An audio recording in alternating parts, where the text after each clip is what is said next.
So the chinuch, and that's a sefer that he tries to dive in and give you the background of why. He gives you a lot of details of every command, and he also wants to get into the why, or what could be a reason. He says very interesting on the command, the mitzvah of honoring parents. He says that the concept behind honoring parents is to teach us gratitude. Hakaras hatov. He says ingratitude, lack of gratitude, is a horrible trait. It's just terrible. Because you are everything. You don't owe anybody anything. I think last week we talked a lot about narcissism, and I guess the concept is coming up again right away here at the beginning. But to not have the ability to appreciate what someone does for you is terrible. It's just, what kind of person are you that someone could do you a favor and you could totally ignore, as if you don't even know a thank you. And we're going to go way past thank you today. So he explains the chinuch. He says that when somebody honors their parents, so they're showing gratitude, right? I'm only here because of my parents. When I was a child, they had to raise me. They had to clean me. They had to clothe me. They had to do my laundry. They had to feed me. They had to give me a place to sleep. They had to take care of my, hopefully, emotional needs. Of course, it can get much greater and broader, right? There's different levels. Different people can do a different amount of taking care of children. Some can do less, some can do more. That's totally irrelevant. We're not trying to measure and put on a scale. The fact is that who I am and what I am, and let's assume that we all like who and what we are, is because of our parents. It all has to start from there. And even, God forbid, that somebody fights with their parents and they argue with them and they don't like how they were treated and they don't like how they were raised, you still owe a level of gratitude. You have issues, okay, go see a psychologist. But you have to show a level of thanks. You just have to. And now he takes it a step further in the chinuch. So what happens? So the 10 Commandments, this is number 5. The 5th of the 10 Commandments is honoring parents. Why is that part of the 10 Commandments? I mean, it's important, don't get me wrong, but why is it part of the 10 Commandments? And a second question is, if you look at the 2 tablets, they're really broken up into 5 and 5. The first 5 and the second 5. The first 5, at least the first 4, are all about God. I believe in God, no idols, no swearing God's name falsely, keeping the Sabbath, that way you remember God created the world, honoring parents. Where does that fit? And then we get into murder and adultery and false witnesses and jealousy and either stealing or kidnapping. Where does honoring parents fall in? So the chinuch explains, like all things, when God gave commands, he wanted to help us out. At the end of the day, we're supposed to know to have gratitude to God. But maybe that's too hard for me. Maybe that's too much for me to fathom. How am I supposed to thank God? So God says, let's start with your parents. First, understand, recognize, fulfill the command of honoring parents, because that will lead you to a life of gratitude. If you can honor your parents, if you can show gratitude to your parents, great. Now you're ready for the next step. Now you can show gratitude to God, who does everything. Very, very interesting. In class today, I do this the way I did it today. It's a once a year, we'll call it a lesson, once a year. So I have a workbook that I created to go through the prayers, at least what's called the Shemona Esrei.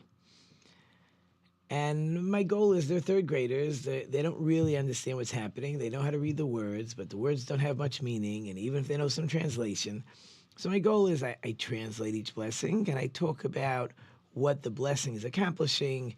I do some counting the blessings when there's lists. And we are in class with the second to last blessing, which is called Modim, or thank you. In the Modim prayer,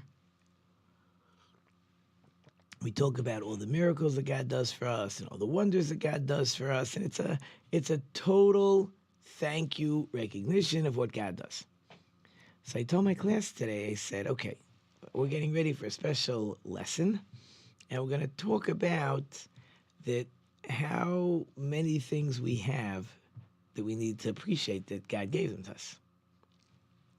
We can talk about big things, small things, like a boy says, I need a heart. Well, you do, but without a heart, you're dead. So we're not even going there. But what if you didn't have a thumb? What if you're missing an eye? What if you're missing two eyes? What if you can't taste? What if you can't smell? Just slowly, appreciate, what would life be like? That's how I phrase the question. What would life be like without, and then there's a blank line. And we start writing things all over the board. I didn't have a house. If there were no trees, what about no grass? I would scrape my knees on the cement. Little things, big shoes, air conditioning, cars, bicycles. A boy says toys. To our friends, relatives, just to give total ideas. Pencils, paper, a whole long list of things to say that you don't need them. My class knows I make a big deal. I drink my coffee in class, and I say, I like coffee. I like to have my coffee with some cake. Not so often. Do I need the coffee and cake? Of course not. Do I enjoy the coffee and cake? Definitely. So doesn't God deserve a thanks for giving me a world that I can have a cup of coffee with my cake in the morning? That deserves also a thank you. You got to learn the big and the small. That's the whole concept of gratitude. So I can recognize all the things my parents did for me. I can thank my parents for all the things they did for me. So once I recognize, okay, my parents deserve thanks, so now let's go to the next level. Now we got to start thanking God for all the things He does for me. So that's the concept of why this fifth of the 10 Commandments is on the first half. Because at the end of the day, even though, yes, it's interpersonal, right? I'm respecting my parents, but the end goal is to get me to thank God. That's where the end goal is, right? So it becomes very, very fascinating why it's there and what God wants to teach me from it. So this is really what I'm hoping for sure in this show, and when I run out of time in the first show, I probably have enough to take us into the second show, at least for some concepts. So my daughter, who I hope has a lot of gratitude, as I joke, I've gone through high school and post-high school multiple times already. Because my daughters get reports that they're required to do, and then they come to me. So actually, this daughter is really very good. And my youngest daughter, she's very good. My other children, I would prepare and help them get all the information. And then they'd look at me and say, well, what do you want me to do with all this information? I said, well, this is the stuff you need for your report. Oh, I don't understand this. Could you write it out for me? Could you I used to put it on cards, and we'd discuss it, and we'd look at it inside. This daughter actually sat down by the table, and she worked her way through the different sources I gave her. Then she came back and said, okay, some things I understood more, some things I understood less. Can you help me? Let's go through them now. So we did. So I've basically prepared her report for her, helped her with the report, but actually on this one she deserves some credit because she actually put in the effort. And I said to myself, this is such a beautiful thought. I said, this could be some shows. So that's what we're going to talk about. The sefer I was using is called the Sichos Musar by Chaim Shmulevitz. So it's I would consider one of the classics, talking about character traits, looking into the Torah to see what the Torah expects us to do. And in gratitude, his whole piece, a few pages long, we're going to try to go through it, is fantastic. So he says, first thing, you got to look at the examples in the Torah. Let's look at the examples in the Torah of what the Torah requires, expects from gratitude. As we all know, if you went shopping for me, so I appreciate it. Maybe I'll go shopping for you. We could come up with 100 examples, right? Which we're probably going to do. But sometimes it's hard to exactly see how or why I should have to thank you. I mean, people are very good at this. You didn't really do me a favor. You were going shopping anyways. All the stuff on the list you were doing, and anyways, you like to go shopping, and big deal. Yeah, the bag was not that heavy, and you had a shopping cart anyways, and yes, yesterday I schlepped stuff over to your house. Like, it's very easy to start taking apart when somebody did a favor for you. It wasn't really such a big favor. And I think that's what we would like to accomplish today, that it doesn't have to be such a big favor. So here's just a classic. So let's go through the story. We've said this story multiple times already. Joseph is 17 years old, and he has dreams that he will become king. First dream is the brothers are all bundling up grain, and then the bundles all bow down to Joseph, and that's dream one. The second dream is there's 11 stars, which represents the 11 brothers of Joseph, and the sun and the moon, and they're all bowing down to Joseph. And the brothers are massively jealous. The brothers don't like this. The brothers believe that Joseph is just imagining, and he's using this imagination to say that he should be king, and he was talented. Like, let's not get that wrong. Joseph is the most talented of the brothers. He's also from the youngest. And the brothers didn't like it. And the brothers felt that Joseph is just pushing us out of the Jewish nation. He wants the whole Jewish nation to come from him. We're going to have to get rid of this meddlesome, troublesome brother.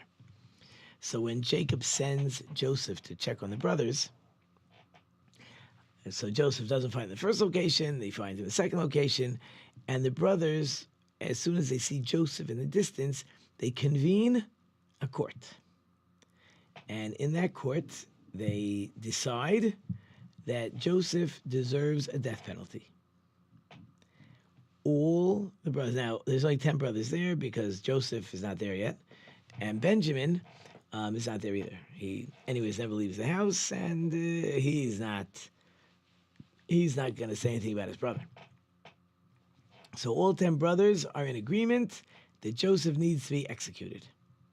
However, we find that Reuven protects Joseph anyways.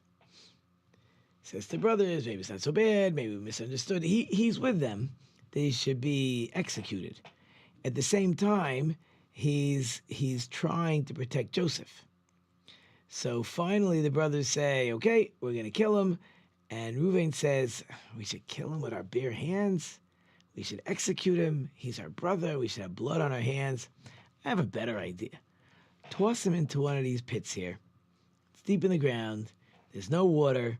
He'll die from dehydration. It's the middle of the desert. End of story. Why should we actually...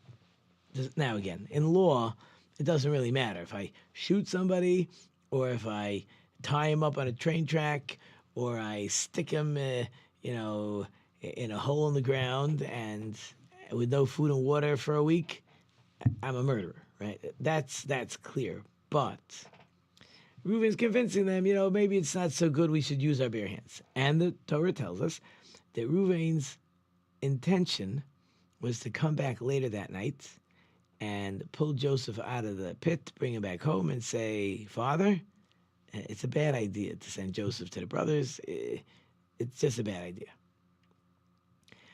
Reuven disappears, And while he disappears, some say he was taking care of his father. Some say he was he was repenting for the story of moving his father's bed. That's for another time. And in the meanwhile, a caravan comes by, and Judah says, "Why should we kill him? Let's make money. Let's just teach him a lesson. We'll sell him down the river." And Joseph is sold. And we see Reuven comes back, and he says, "What happened to Joseph?" And they said, "We sold him." And Reuven is beside himself. He rips his clothes because he knows that he's going to bear the brunt because he's the oldest. He'll be held responsible.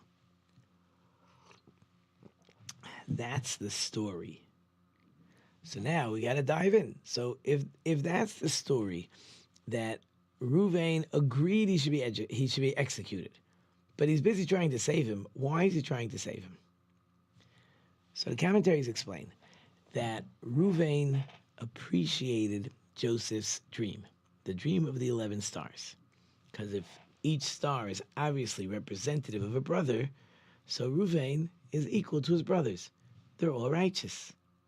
He was nervous that he had done this sin, which, by the way, is going to cost him the firstborn. He won't have 2 tribes, and he won't have kings come from him, and he won't have priests come from him. So he's punished for this story, right? But at least God is accepting his tshuva. God is accepting his repentance. So Reuven says, now I see from Joseph's dream that God is accepting my teshuvah, my repentance. I owe Joseph a gratitude. I am going to save his life, even though I believe he should be executed. So now let's think about this for a second, or longer. What did Joseph do? Did Joseph say, Reuven, I know you're a good guy?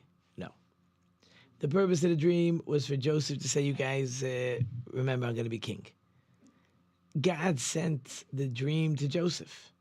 Joseph had nothing to do with any benefit to Reuven. At best, Joseph is a conduit to give over a message that, yeah, you're also a good guy. So what's the gratitude for what? You repeated a dream. Perhaps you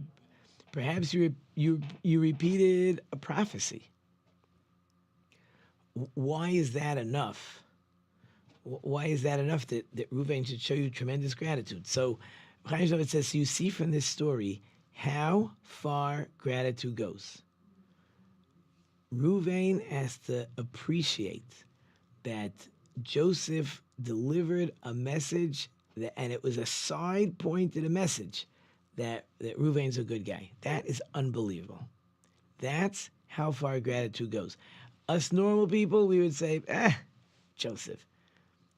First of all, they didn't even believe it was a real dream. They believe he made it up. He says 11 stars. He's just making a dream. We should all bow down. Like, who cares? Right? You didn't do anything for me. And it's a prophecy, so you have to give over the message.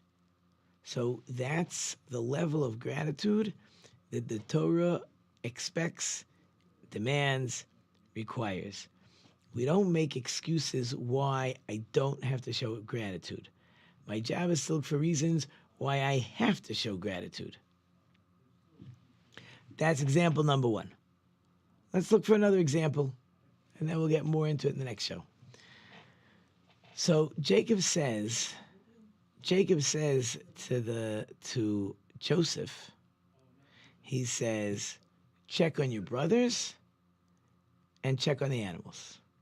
Now, I understand you want to check on the brothers, right? That's your job, right? Father wants to know how my kid's doing. Who cares about the animals, right? Like you wonder about this all the time. My class asks this a lot. We were talking about all the plagues, and many of the plagues the animals suffered as well. Like, what do the animals do? Like, why are the animals getting involved over here? So why is Jacob asking to check on the sheep? So again, Chaim Shulevitz says, you benefit from them. You get milk, you get wool, you're going to slaughter them, you're going to get meat. You're allowed to slaughter them. Having gratitude doesn't mean I can't eat the animal. That's the purpose of the animal. But you benefit from the animal. You have to have a level of respect. I'm not saying you owe the animal a favor, right? This is not Charlotte's Web. Right? We're not discussing I owe the animal a favor, but you benefit from an object. You benefit from an object. You have to show gratitude.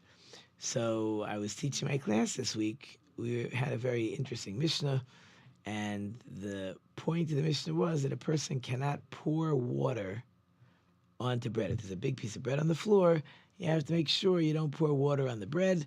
That will ruin the bread. In Hebrew, we call that bezoyin oichlin, that you are cheapening, embarrassing, ruining the food. We do not show disrespect to food. What's food? It has no feelings. The same thing, by the way, we don't throw food across the table, especially bread. Man, it's something hard, an apple, an orange, maybe not so bad.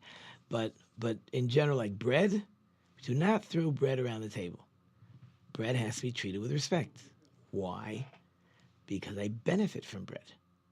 Bread is a staple. That's clear in the Torah. Bread is such a staple that when we talk about a meal, bread is the meal. The Torah even uses the word bread to represent a meal. So if bread is important as a staple, then you better not step on it. You're walking down the street, you can't do anything with it. You put it on the side. If you could wrap it up. I'm forever in school, children eating in the lunchroom. You can't let food be tossed on the floor. It's not nice. You live with this food. It's an attitude. It's an attitude of how I'm supposed to look at food and at stuff, and that's why Jacob says, go check out the piece of the animals. I have many, many more examples. We're going to do those in the next show, but at least I found one very nice story, and I figure we should go over that story. Talking about gratitude. So there was a great rabbi. His name was Rav Shach. He was in Israel. He probably passed away 10 plus years ago already. And he lived over 100. So as he was getting older, people always came to visit him. People took care of him. One time he tells his children, he says, I need a car tomorrow morning. Why? I have to go to a funeral. Why? You're older, you're not feeling well. I'm going to this funeral. You get me a car. This story we're going to get back to in the next show because I already hear the music playing in the back. So, thank you, of course, to our wonderful sponsor listeners. I can't do without you. Thank you.